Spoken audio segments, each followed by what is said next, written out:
আসসালামু আলাইকুম বন্ধুরা, আশা করি আপনারা সকলেই ভালো আছেন আর আপনারা দেখছেন এমডি ভয়েস টিভি। বন্ধুরা, আজকের এই ভিডিওতে আমরা মহানবী হযরত মুহাম্মদ সাল্লাল্লাহু আলাইহি সাল্লামের একজন সাহাবী ও ইবলিস শয়তানের বিস্ময়কর ঘটনা সম্পর্কে বলতে চলেছি, যা শুনে আপনার মন ছুঁয়ে যাবে ইনশাআল্লাহ। তাই ভিডিওটি একবারে শেষ পর্যন্ত দেখবেন। ছোট্ট একটি গৃহ, এরই এক কোণে বিশ্রাম নিচ্ছেন রাসূলের প্রিয় সাহাবী হযরত মুআবিয়া রাদিয়াল্লাহু তাআলা আনহু। একটানা দীর্ঘক্ষণ মানুষের অভাব অভিযোগ শ্রবণের ফলে তিনি এখন ভীষণ ক্লান্ত, তাই বিছানায় গা এলিয়ে দিতেই গভীর ঘুমে আচ্ছন্ন হয়ে পড়েছেন তিনি। হঠাৎ কারো ডাকে হযরত মুআবিয়া রাদিয়াল্লাহু তাআলা আনহু এর ঘুম ভেঙে যায়। তিনি উঠে বসলেন এবং এদিক ওদিক তাকালেন, কিন্তু কাউকে দেখতে পেলেন না। ভাবলেন, কে আমাকে ঘুম থেকে উঠালো? দরজা জানালা তো বন্ধ, কোনো মানুষের তো ভেতরে আসার উপায় নেই। তাহলে ঘটনা কি? ফলে মুআবিয়া রাদিয়াল্লাহু তাআলা আনহু বিছানা ছেড়ে উঠে দাঁড়ালেন। তন্ন তন্ন করে গোটা কামরা তালাশ করলেন। হঠাৎ দেখলেন একটি লোক দরজার আড়ালে দাঁড়িয়ে আছে, তার মুখখানা কালো কাপড়ে ঢাকা। মুআবিয়া রাদিয়াল্লাহু তাআলা আনহু কঠিন কণ্ঠে জিজ্ঞেস করলেন, তুমি কে? আগন্তুক বলল, আমি আপনার এক অতি পরিচিত ব্যক্তি। মুআবিয়া রাদিয়াল্লাহু তাআলা আনহু বললেন, কি তোমার নাম? আগন্তুক বলল, আমার নাম সবাই জানে, আমি ইবলিস, অভিশপ্ত ইবলিস। তখন মুআবিয়া রাদিয়াল্লাহু তাআলা আনহু বললেন, তুই এখানে কেন? কি মতলব নিয়ে এখানে এসেছিস? ইবলিস বলল, হযরত, রাগ করবেন না, অন্য সময় আমি মন্দ উদ্দেশ্য নিয়ে আপনার নিকট আসলেও এখন কিন্তু মহৎ উদ্দেশ্য নিয়ে এসেছি। এবার মুআবিয়া রাদিয়াল্লাহু তাআলা আনহু বললেন, বল, তোমার মহৎ উদ্দেশ্যটা কি? ইবলিস বলল, জনাব, নামাজের সময় শেষ হয়ে আসছে, তাই আপনাকে জাগিয়ে দিয়েছি যেন মসজিদে গিয়ে যথাসময়ে নামাজ আদায় করতে সক্ষম হন। আপনার নিশ্চয়ই জানা আছে যে মুহাম্মদ সাল্লাল্লাহু আলাইহি সাল্লাম বলেছেন, সময় শেষ হওয়ার আগেই জলদি ইবাদত আদায় করতে।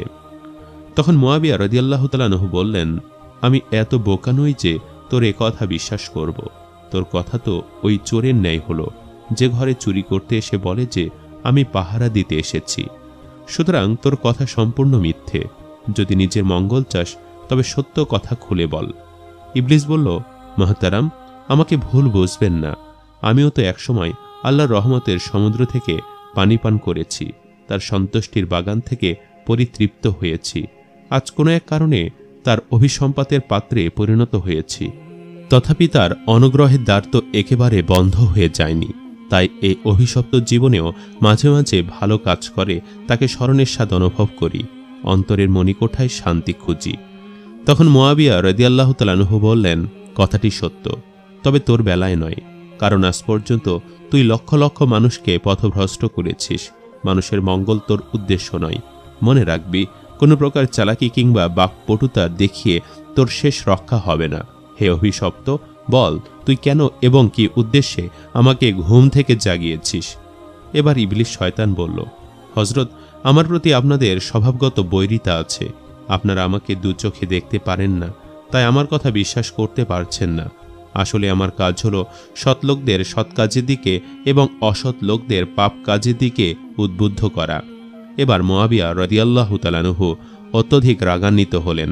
তিনি দাঁতে দাঁত পিষে বজ্র কণ্ঠে বললেন, শয়তান কোথাকার! আবারও বলছি, কথার মারপ্যাচ খাটানোর চেষ্টা করবে না, আসল উদ্দেশ্যটা খুলে বল। মুআবিয়া রাদিয়াল্লাহু তাআলা আনহুর কথা শেষ হলো না। এরই মধ্যে ইবলিস বলে উঠল, কারো প্রতি খারাপ ধারণা জন্মালে তার সত্য কথাটি শত দলিল প্রমাণ দিয়ে উপস্থাপন করলেও মানুষ বিশ্বাস করতে চায় না, কারণ একবার মনে সংশয়ের সৃষ্টি হলে দলিল প্রমাণ দ্বারা সেই সংশয় আরও বৃদ্ধি পায়। আমার অপরাধ শুধু এখানেই যে আমি একটি ভুল করে বসেছিলাম, এতে গোটা দুনিয়ায় আমার দুর্নাম রটে গেছে। এখন অবস্থা এই দাঁড়িয়েছে যে প্রত্যেক ব্যক্তি নিজে পাপ করে আর সে পাপের অভিসম্পাদ আমার ওপর এসে পড়ে। এছাড়া সত্যবাদী বা মিথ্যাবাদী সাব্যস্ত করার এমনকি কোষ্টি পাথর আপনার নিকট আছে যে আপনি আমাকে বারবার মিথ্যুক সাব্যস্ত করছেন।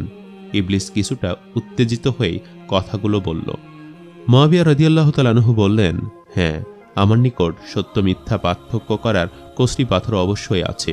তা এই যে রাসূলুল্লাহ সাল্লাল্লাহু আলাইহি ওয়াসাল্লাম বলেছেন, মিথ্যা অন্তরে সংশয়ের জন্ম দেয় আর সত্য মনে শান্তি আনয়ন করে।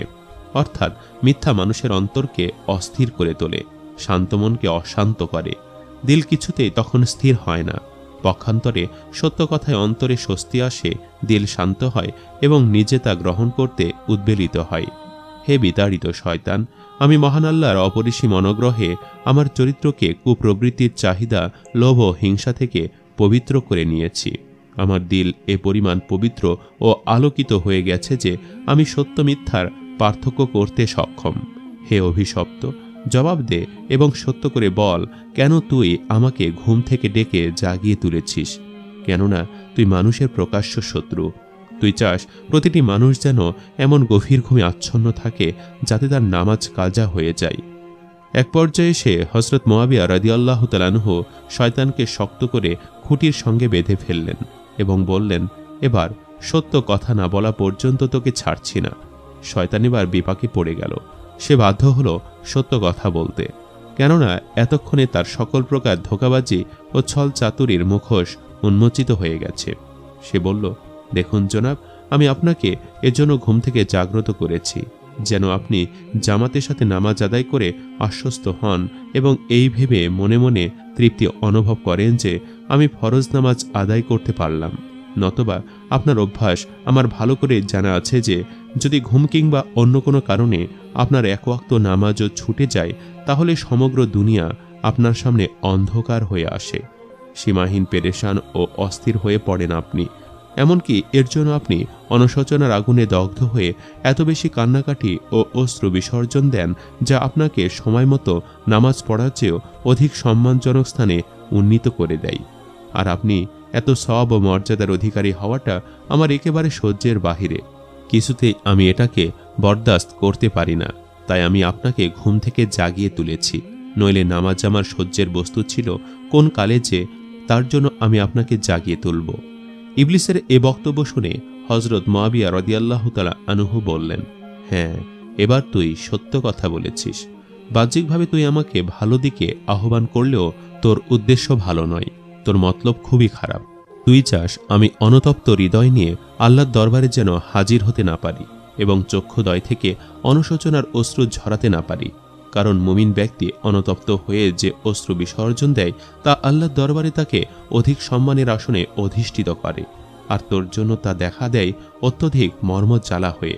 প্রিয় মুসলিম ভাইগণ, আমি আগেও বলেছি এবং এখনও বলছি যে আল্লাহর ভয়ে কিংবা তার স্মরণে কান্নাকাটি করা অনেক বড় নিয়ামত।